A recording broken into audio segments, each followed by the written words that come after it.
तो आज हम लोग सीखेंगे हाउ टू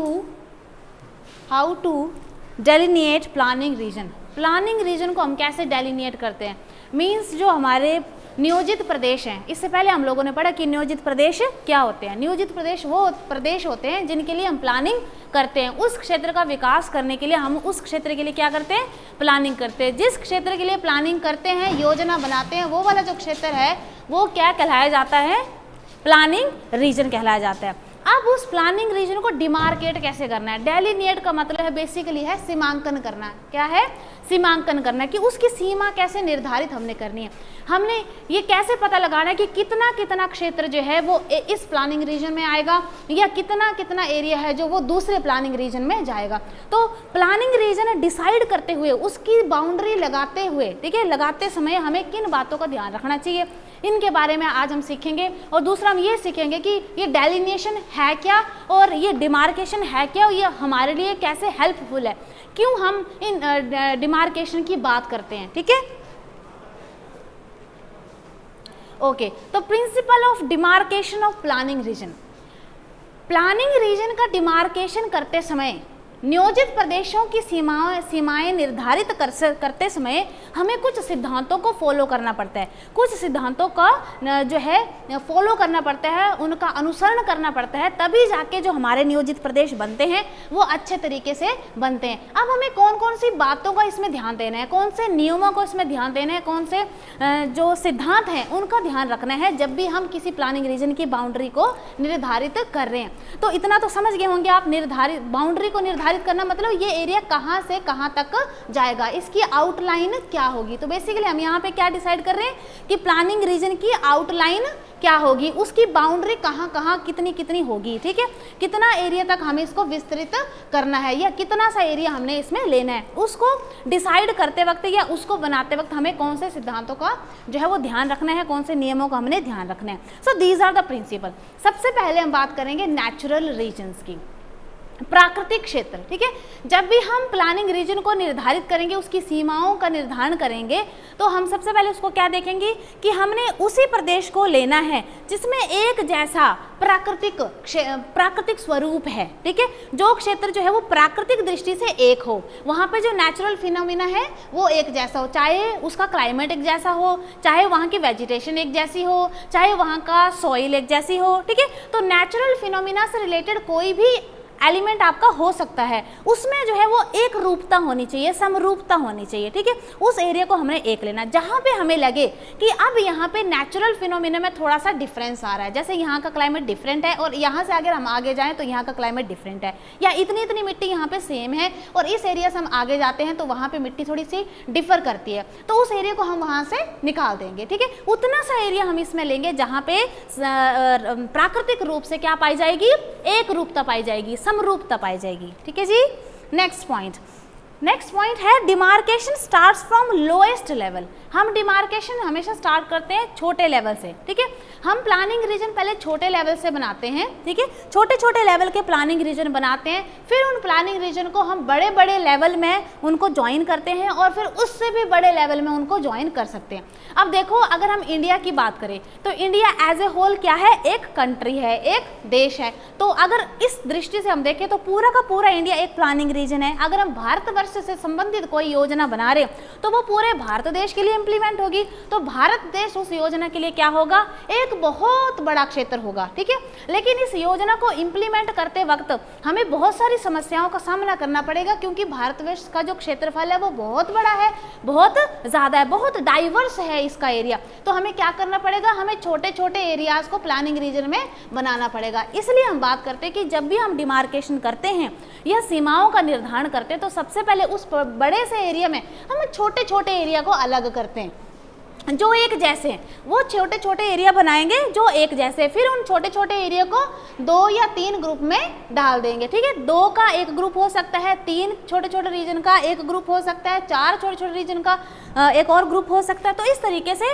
डिमार्केशन जो है वो हम करते हैं। डिमार्केशन हम बहुत बड़े एरिया के लिए एकदम से नहीं करते हैं, बहुत बड़े एरिया को पहले हम छोटे छोटे भागों में तोड़ते हैं। लेकिन छोटे छोटे भाग में तोड़ने के लिए हमें क्या ध्यान रखना है कि उसमें भी क्या होनी चाहिए, नेचुरल रीजन, वो प्राकृतिक दृष्टि से कैसा होना चाहिए, समरूप होना चाहिए, उसमें कुछ एक रूपता होनी चाहिए, कुछ स्पेशल प्रॉपर्टी होनी चाहिए जो पूरे उस छोटे से रीजन में एक जैसी हो। क्लियर है जी। Next point, relation of planning regions boundary with administrative units. हमें इस सिद्धांत को भी फॉलो करना है कि जब हम एक छोटे से रीजन को प्लानिंग रीजन बना रहे हैं तो वो छोटा रीजन ऐसा होना चाहिए जो एक एडमिनिस्ट्रेटिव बाउंड्री के अंदर आता हो, जो एक प्रशासनिक सीमा के अंतर्गत आता हो। अब प्रशासनिक सीमा, जैसे इंडिया तो बहुत बड़ा कंट्री है, अब इंडिया को हम छोटे छोटे भागों में तोड़ रहे हैं, तो अगर हम इस तरीके से तोड़े कि वो एडमिनिस्ट्रेटिव बाउंड्री के अंदर आ जाएं तो हमारे लिए उस क्षेत्र के लिए प्लानिंग करना आसान हो जाता है, संसाधनों को जुटाना आसान हो जाता है, उस क्षेत्र का प्रॉपर ढंग से विकास करना हमारे लिए आसान हो जाता है। फॉर एग्जाम्पल, बड़े देश को हम किस में तोड़ेंगे, स्टेट में तोड़ेंगे, आई मीन टू से उसको स्टेट में प्लानिंग रीजन बनाएंगे। अब एक स्टेट के लिए छोटे लेवल के प्लानिंग रीजन क्या हो सकते हैं, डिस्ट्रिक्ट हो सकते हैं। अब डिस्ट्रिक्ट लेवल की प्लानिंग है तो डिस्ट्रिक्ट में पूरे प्लानिंग एकदम से इंप्लीमेंट करना थोड़ा सा मुश्किल होता है, तो हम डिस्ट्रिक्ट को भी और छोटे छोटे प्लानिंग में रीजन में तोड़ सकते हैं, जैसे कि तहसील हो सकता है। अब तहसील को भी हम छोटे छोटे लेवल पे जो है वो उसको तोड़ सकते हैं, सब तहसील उसमें आ सकता है, या डिफरेंट पंचायत उसमें जो है वो आ सकती है। तो इस तरीके से प्लानिंग रीजन जो है वो हम छोटे लेवल से शुरू करते हैं, और वो जो छोटा लेवल है वो ऐसा होना चाहिए कि वो किसी प्रशासनिक सीमा के अंतर्गत आ जाए, क्योंकि अगर कोई प्लानिंग रीजन किसी प्रशासनिक सीमा के अंतर्गत आता है तो क्या होगा कि उस एरिया का विकास करना इजी हो जाएगा, क्योंकि वहाँ से रिलेटेड डेटा हमें वहाँ के हेड से मिल जाएगा। जैसे एक पंचायत की हम बात करें तो पंचायत का डेटा हमें प्रधान से मिल जाएगा, है ना। एक जिला का डेटा हमें एक डीसी से मिल सकता है, एक सीएम, एक स्टेट लेवल का डेटा है तो हमें सेक्रेटरी से या सीएम या जो ये ऑफिसर्स होते हैं, जो एडमिनिस्ट्रेटिव ऑफिसेज होते हैं, यहाँ से हमें डेटा जो है वो आसानी से मिल सकता है, और उसका जो निर्वहन है, उसका जो धरातल पर उस पॉलिसी का जो इम्प्लीमेंटेशन है वो भी बेहतर ढंग से होगा। क्लियर है जी। Next, boundaries should not cut across each other. जो भी हम प्लानिंग रीजन बनाएंगे उनकी जो बाउंड्री होगी वो एक दूसरे को कट नहीं करनी चाहिए। जैसे मान लो एक ये क्षेत्र है, ठीक है, ये एक एरिया है, ठीक है, और दूसरा एरिया है जो वो यहाँ से स्टार्ट हो रहा है, ठीक है, ये एरिया है, ये एक दूसरा प्लानिंग रीजन है। तो प्लानिंग रीजन आप देख रहे हैं ये दोनों अलग अलग है, ठीक है, इनकी बाउंड्री एक दूसरे के अंदर नहीं जा रही है, समझ रहे हैं बात, है ना। एक प्लानिंग रीजन बिल्कुल अलग और दूसरा प्लानिंग रीजन बिल्कुल अलग होना चाहिए। उनकी सीमा एक दूसरे के साथ कॉमन हो सकती है, एक हो सकती है, लेकिन एक दूसरे के अंदर कट अक्रॉस ना करे, वो एक दूसरे के अंदर ना जाए। जैसे मैंने आपको बताया कि इस ये जो प्लानिंग रीजन है ये वाला, ठीक है, इसकी बाउंड्री इसके अंदर ना जाए दूसरे वाले की, और ये जो प्लानिंग रीजन है इसकी बाउंड्री जो है इसके अंदर ना जाए, ठीक है। तो boundary should not cut across each other, एक दूसरे की सीमा के अंतर्गत जो है जानी नहीं चाहिए, तब वो प्लानिंग रीजन हमारा अच्छा नहीं होगा। क्योंकि जब हम एक प्लानिंग रीजन की प्लानिंग की बात कर रहे हैं तो उसमें दूसरे वाले का भी हिस्सा आ रहा है, गेटिंग माय पॉइंट, और उसकी जो कैरेक्टरिस्टिक्स है दैट वुड बी डिफरेंट। इस वाले प्लानिंग रीजन की जो कैरेक्टरिस्टिक्स होंगी दैट वुड बी डिफरेंट, ठीक है। तो क्योंकि हम प्लानिंग रीजन जब बनाते हैं तो उसमें कैरेक्टरिस्टिक्स भी क्या होती है, सेम होती है, ठीक है, समरूप रीजन को हम बनाते हैं, ठीक है। जो एक जैसे रीजन होते हैं उनको हम अलग अलग करते हैं, समझ गए बात। Okay, boundaries should be of dynamic nature. Boundaries कैसे होनी चाहिए, डायनामिक नेचर की होनी चाहिए। डायनामिक होता है लचीली, चेंजेबल, ठीक है।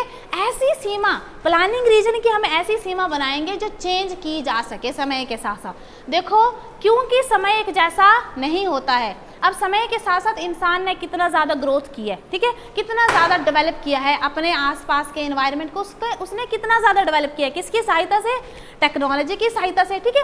अब किसी समय ये एक प्लानिंग रीजन था, ये वाला, ठीक है। अब इस प्लानिंग रीजन जो है किसी समय ऐसा था, लेकिन अब ये ऐसा नहीं है। अब इसका जो विस्तार है वो यहाँ तक हो गया है, इस लेवल तक जो है वो हो गया, ये एरिया जो है वो बढ़कर जो है अब यहाँ पे पहुँच गया है। क्यों? क्योंकि अब इसने क्या की है, ग्रोथ की है, ठीक है, इसने क्या की है, ग्रोथ की है। समय के साथ साथ ये जो एरिया है ये ऐसा विस्तृत हो गया। जैसे फॉर एग्जांपल एक हम सांस्कृतिक रीजन की हम बात करें, जैसे मान लो कोई डायलेक्ट है, जैसे अगर हम पंजाबी डायलेक्ट की हम बात करें, जैसे पंजाब में, अब पंजाब से लोग फैसिनेट होकर जो उसके आसपास वाले एरियाज हैं वो भी पंजाबी बोलने के इच्छुक हो चुके हैं और वो लोग भी अब पंजाबी बोलते हैं। तो पंजाब के साथ वाला एरिया भी भाषा वाले क्षेत्र में आ जाएगा। कौन से भाषा वाले क्षेत्र में, पंजाबी लैंग्वेज है ना, पंजाबी भाषा वाले क्षेत्र में आ जाएगा। तो अब पंजाबी भाषा वाला जो क्षेत्र था, अभी हम पंजाब की बात नहीं कर रहे, हम पंजाबी भाषा वाले क्षेत्र की बात करें। गेटिंग माय पॉइंट, रीजनल क्षेत्र जो है वो किसी भी दृष्टि से हो सकता है, ठीक है। तो अब पंजाबी क्षेत्र जो है वो अब एक छोटे से एरिया में नहीं रहा, बल्कि अब वो विस्तृत होकर थोड़ा सा बड़ा हो गया। तो जो बाउंड्रीज हैं, जो प्लानिंग रीजन की बाउंड्रीज है, चाहे वो भाषाई क्षेत्र है, चाहे वो किसी रीति रिवाज वाला पर्टिकुलर रीति रिवाज को फॉलो करने वाला रीजन है, या किसी धर्म को फॉलो करने वाला रीजन है, वो अब हो सकता है फैल चुका हो। जैसे अगर आपको पता हो तो आज के समय में क्रिश्चियनिटी का बहुत ज़्यादा बोलबाला जो है वो चल रहा है और इस धर्म का प्रसार जो है वो आज भी लोग जो है वो कर रहे हैं। तो अब एक कंट्री से दूसरी कंट्री, दूसरी कंट्री से तीसरी कंट्री में इसका फैलाव हो रहा है। तो अगर हम बोलें कि भाई जो है क्रिश्चियनिटी धर्म का जो रीजन है वो एक जगह पे सीमित रहे, ऐसा तो है नहीं, आने वाले समय में और ज़्यादा फैलेगा। इसी तरीके से और भी कोई रिलीजन है, चाहे इस्लाम रीजन की हम बात करें, चाहे हम हिंदू रिलीजन की बात करें या सिख रीजन की हम बात करें, वो सभी रीजन जो वो अब क्या हो रहे हैं, एक्सपैंड हो रहे हैं, ठीक है। वो फैसिनेट कर रहे हैं लोगों की, उनके जो प्रचारक है वो प्रचार कर रहे हैं और वो लोग जो है वो फैसिनेट हो रहे हैं उनसे। Getting my point. इसलिए कोई भी जो रीजनल क्षेत्र होता है, रीजन होता है, जो प्लानिंग रीजन है, उसकी बाउंड्री कभी भी फिक्स नहीं होती है। That should be dynamic in nature. वो कैसी होनी चाहिए, लचीली होनी चाहिए, क्योंकि समय के साथ साथ उसका विस्तार होता ही रहता है। तो अगर हम फिक्स कर देते हैं किसी रीजन को कि ये भाषाई क्षेत्र जो है हम इसी का विकास करेंगे, तो उसके साथ जो प्रभावित वाला क्षेत्र होगा ना, जो भाषा दूसरे भाषा बोलने वाले लोग होंगे, वो उसका फायदा नहीं उठा पाएंगे। जैसे मैंने आपकी अभी जैसे एग्जाम्पल दिया, मान लो ये वाला जो क्षेत्र है, ये वाला जो क्षेत्र है, ठीक है, ये पंजाबी भाषा वाला क्षेत्र है, ठीक है। अब पंजाबी भाषा बोलने वाले जो लोग हैं वो यहाँ तक फैल गए हैं, इस बाउंड्री तक फैल गए हैं। हम प्लानिंग बना रहे हैं इस एरिया के लिए, सिर्फ अंदर वाले एरिया के लिए प्लानिंग हम बना रहे हैं, और ये वाला एरिया तो फिर छूट जाएगा ना। Getting my point. इसलिए हमारी प्लानिंग भी ऐसी होनी चाहिए जो प्लानिंग रीजन के अनुसार हो। मतलब प्लानिंग रीजन बदल रहे हैं तो प्लानिंग भी हमारी उन एरिया के लिए बदलनी चाहिए, मतलब छोटे एरिया से फिर बड़े एरिया के लिए होनी चाहिए। Getting my point. Okay, delineation of planning region. Delineation करके हमें मिलेगा क्या? एक तो हमने सिद्धांतों की बात की कि हमने कौन से सिद्धांत जो वो फॉलो करने हैं, कौन से नियम, जब भी हम डिमार्केशन कर रहे हैं किसी भी प्लानिंग रीजन की सीमा का निर्धारण कर रहे हैं, तो हमें कौन से सिद्धांतों को फॉलो करना चाहिए। अब हम बात करेंगे कि ये डेलिनेशन हमारे लिए कैसे हेल्पफुल होती है, ठीक है। तो डेलिनेशन ऑफ नेचुरल और physiographic regions helps us to understand the basic geography of the country। Basically delineation करके, ठीक है, डेलिनेशन करके हम लोग क्या करते हैं, जितने भी हमारे आसपास के नेचुरल रीजन है या जो फिजियोग्राफिक रीजन्स हैं, जो भूभौतिक विभाग हैं, जो भी भौगोलिक रीजन्स हैं, उनके बारे में हमें अच्छी नॉलेज मिलती है, अच्छी उनकी जो दशा है, दशा दिशा जो है वो हमें समझ में आती है कि पर्टिकुलर एरिया में क्या पोटेंशियलिटी है, वो किस चीज़ को लेकर जो है इतना ज़्यादा फेमस है, उसमें क्या क्वालिटी है, चाहे वो क्वालिटी नेचुरल हो चाहे वो मैन मेड हो, ठीक है। तो बेसिकली डेलिनेशन करके हम उस क्षेत्र को पूरी तरह से जान जाते हैं और उस क्षेत्र को पूरी तरह से विकास करने के लिए सक्षम हो पाते हैं, ठीक है जी। Next, it describes the existing situation only, ठीक है। जो आज के समय, मान लो आज हम किसी एरिया की प्लानिंग कर रहे हैं या किसी एरिया को डिमार्केट कर रहे हैं, प्लानिंग रीजन को हम डिमार्केट कर रहे हैं आज के समय, तो ये आज के सिचुएशन के अकॉर्डिंग होगा कि आज की जैसे जैसे सिचुएशन चली हुई है, आज के समय की जो कंडीशन चली हुई है, उसके मुताबिक हम उस एरिया को क्या करेंगे, डिमार्केट करेंगे। आने वाले समय में उसका डिमार्केशन में भी चेंज हो सकता है, वो एरिया हो सकता है ज़्यादा बड़ा हो जाए, या हो सकता है कि वो जो प्लानिंग रीजन हमने पहले बनाया है अब वो छोटा हो गया हो। जैसे कोई धर्म या कोई संस्कृति हमारी खत्म भी हो रही है ना, तो जरूरी नहीं उसका फैलाव हो सकता है आने वाले समय में आप कम ही एरिया तक बोली जाती हो और बाकी एरिया में नहीं बोली जाती हो। फॉर एग्जाम्पल अगर हम बात करें तो हम जैसे अपने घरों में क्या बोलते हैं अपना जो देसी हमारा जो लोकल डायलेक्ट है हम उसका इस्तेमाल करते हैं, जो हमारी लोकल भाषा होती है ना हम उसका इस्तेमाल करते हैं, जिसको मातृभाषा बोलते हैं। क्या बोलते हैं? मातृभाषा। लेकिन आपने देखा होगा कि आजकल की हमारी जो जनरेशन है हम लोग उनके साथ हिंदी में कन्वर्सेशन करते हैं या इंग्लिश में कन्वर्सेशन करते हैं, बहुत कम हम लोग उनके साथ जो है अपनी मातृभाषा का जो है वो बात करते हैं। तो कहीं ना कहीं हमारी मातृभाषा क्या हो रही है? खत्म हो रही है। मातृभाषा बोलने वाले लोग जो है वो अब कम बचे हैं, कुछ ही एरिया तक सीमित रह गए हैं और बाकी जगह नहीं है। जैसे अगर हम बात करें भरमौरी लैंग्वेज की, गदियाली जो बोली होती है वो भरमौर तक अब सीमित रह गई है। यहाँ पे भी कुछ लोग हैं जो भरमौर से बिलोंग करते हैं, लेकिन यहाँ पे अब वो इतने ज़्यादा लेवल पे नहीं बोलते क्योंकि दिस इज सब अर्बन एरिया। अब ये कैसा क्षेत्र बन चुका है? उप शहरी क्षेत्र जिसको हम बोलते हैं ना, पूरा तरह से शहरी नहीं लेकिन उप शहरी क्षेत्र है। और यहाँ पे उस चाल चलन को फॉलो करते हुए लोग जो है वो अपनी लोकल डायलेक्ट का इस्तेमाल नहीं करते, जिस चक्कर में वो जो लोग हैं बोलने वाले वो भी अब कंफर्टेबल फील नहीं करते क्योंकि उन्होंने बोलना किसके साथ है? Getting my point? क्योंकि उन्हीं के साथ बोलेंगे जो बदले में आंसर भी उसी डायलेक्ट में देंगे। Getting my point? तो वो भाषा भी अब कम रह रही है। तो मीन्स अगर हम ये बोलें कि भरमौरी लैंग्वेज बोलने वाली या गदियाली लैंग्वेज बोलने वाला जो एरिया था जो काफ़ी बड़ा था, अब इस समय जो पहले बहुत बड़ा एरिया था अब इस समय वो कैसा हो गया है? छोटा एरिया हो गया। तो अब ये प्लानिंग रीजन, अब ये जो भाषाई क्षेत्र है बड़े से क्या हो गया है? छोटा हो गया है। इसलिए बोलते हैं कि ये हमेशा डायनामिक होते हैं, ये हमेशा चेंज होते रहते हैं और प्लानिंग भी इनके अकॉर्डिंग ही होनी चाहिए। ठीक है, तो ये सिचुएशन पर डिपेंड करता है। उस समय सिचुएशन थी इस भाषाई क्षेत्र की कि वो बड़ा बन गया क्योंकि वहाँ पे सभी लोग बोलते थे। अब ये जो भाषाई क्षेत्र है वो छोटे से एरिया तक सीमित रह गया है क्योंकि अब कोई बोलता नहीं है। ठीक है, तो पर्टिकुलर सिचुएशन जो करंट सिचुएशन होती है उसी के आधार पर प्लानिंग रीजन का डिमार्केशन किया जाता है, उनकी सीमा का निर्धारण किया जाता है। आने वाले कल में हो सकता है कंडीशंस बदल जाएं और उस समय जो प्लानिंग रीजन हम यही वाला प्लानिंग रीजन जब बनाने लगेंगे तो ये बड़ा बन जाए या हो सकता है इसकी बाउंड्री छोटी हो जाए। समझ रहे हैं बात को? Okay, it is necessary to study the natural resources of region in detail. अगर हम प्लानिंग रीजन को डिमार्केट कर रहे हैं तो basically we are also understanding the resources of that region. हम लोग उस रीजन में, उस क्षेत्र में पाए जाने वाले प्राकृतिक संसाधनों के बारे में भी समझ रहे हैं कि वहाँ पे क्या क्या प्राकृतिक संसाधन है और उनसे क्या क्या हो सकता है। मानव विकास के लिए या पर्यावरण विकास के लिए उन संसाधनों का किस तरीके से इस्तेमाल किया जा सकता है और वो उस क्षेत्र का विकास करे। ठीक है, then to find out areas of potential development. क्यों किया जाता है डिमार्केशन? प्लानिंग रीजन का निर्धारण क्यों किया जाता है? ताकि हम उस क्षेत्र का जितना हो सके उतना विकास कर सके, जितना पॉसिबल है ना उस एरिया का विकास उतना हम कर सके, जितनी वो पोटेंशियलिटी रखता है। जैसे आप लोगों में भी कुछ कैपेबिलिटी है कुछ बनने की, तो आप लोगों को अपनी कैपेबिलिटी का भरपूर यूज करना है ताकि आप वो जो पर्सन बनना चाहते हैं, जो भी बनना चाहते हैं वो आप बन सकें। Getting my point? हर किसी इंसान में, हर किसी रीजन में क्या होता है? पोटेंशियलिटी होती है। उस पोटेंशियलिटी का पूरा यूज करते हुए जो है उसका विकास करना, ये तभी पॉसिबल है जब हम क्या बनाएंगे?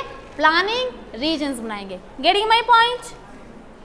ओके, और क्यों करते हैं? और क्या कारण है जिसके लिए हम डिमार्केशन करते हैं, प्लानिंग रीजन बनाते हैं? To trace interlinkages among them. कोई भी रीजन है उसके अंदर की इंटरलिंकेजेस कैसी हैं, इंसान की अपने इन्वायरमेंट के साथ कैसे लिंकेजेस है, या एक समुदाय के दूसरे समुदाय के प्रति कैसी लिंकेजेस हैं, वो किस तरीके का एक दूसरे के साथ बिहेव करते हैं।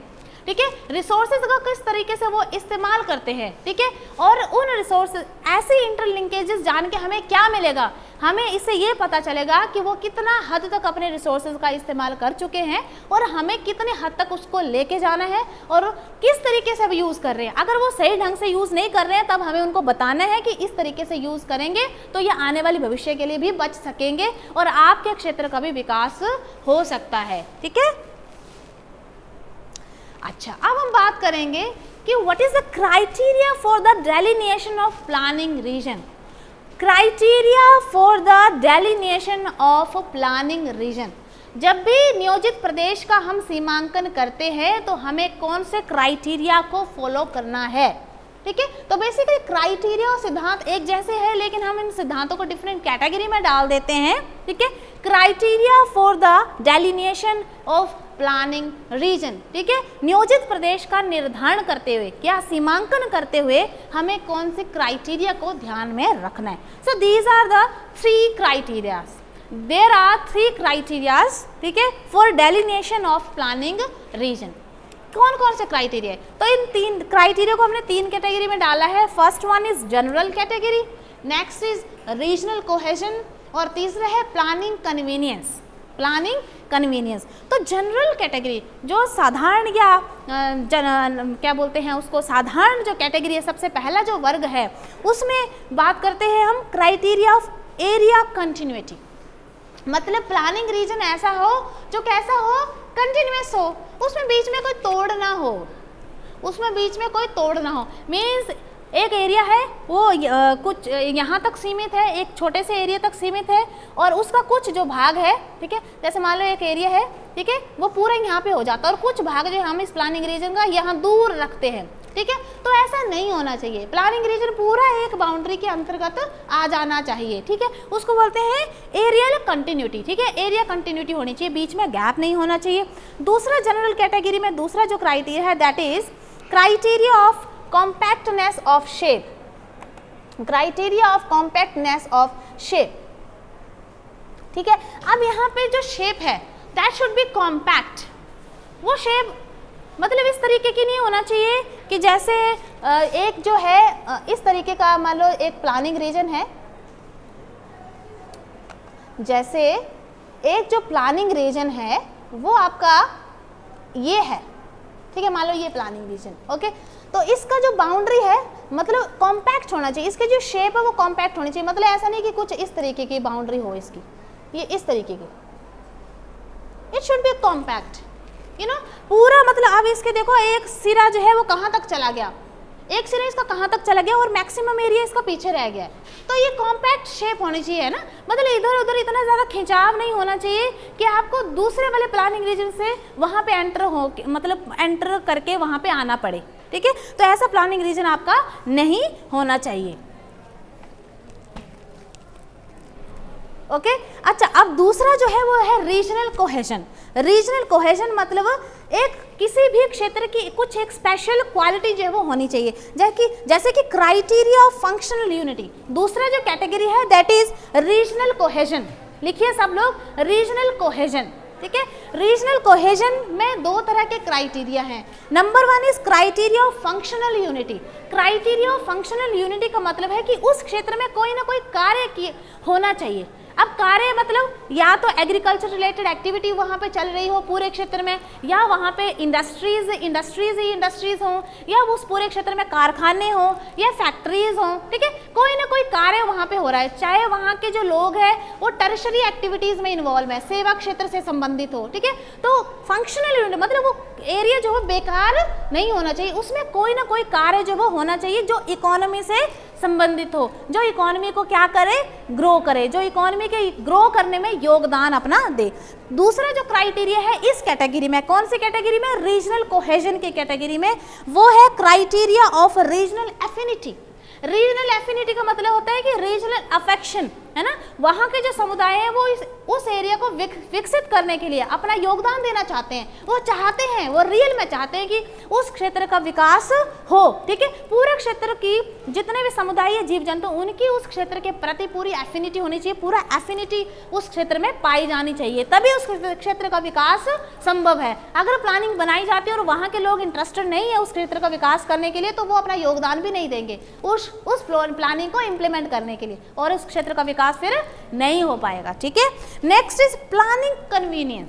तीसरी जो कैटेगरी है क्राइटेरिया के अंतर्गत वो है प्लानिंग कन्वीनियंस। प्लानिंग कन्वीनियंस मतलब ऐसा प्लानिंग रीजन हो जो प्लानिंग के उद्देश्य से बिल्कुल कन्वीनियंट हो, बड़ा सुखद हो। जब भी हम उसके लिए योजना बनाएं और उसका इम्प्लीमेंटेशन करो वो बहुत ही सुखद हो। तो ऐसा कैसे हो सकता है, 2 तरह के क्राइटेरिया को फॉलो करके ऐसा हो सकता है। इसके अंतर्गत जो क्राइटेरिया आते हैं, किसके अंतर्गत, प्लानिंग कन्वीनियंस, जो कि थर्ड कैटेगरी है, प्लानिंग कन्वीनियंस। उसके अंतर्गत 2 क्राइटेरिया आते हैं। Number 1 is criteria of economic viability, write down, economic viability, ठीक है, इकोनॉमिक वायबिलिटी। और दूसरा जो क्राइटेरिया है criteria of similarity of problems, criteria of similarity of problems.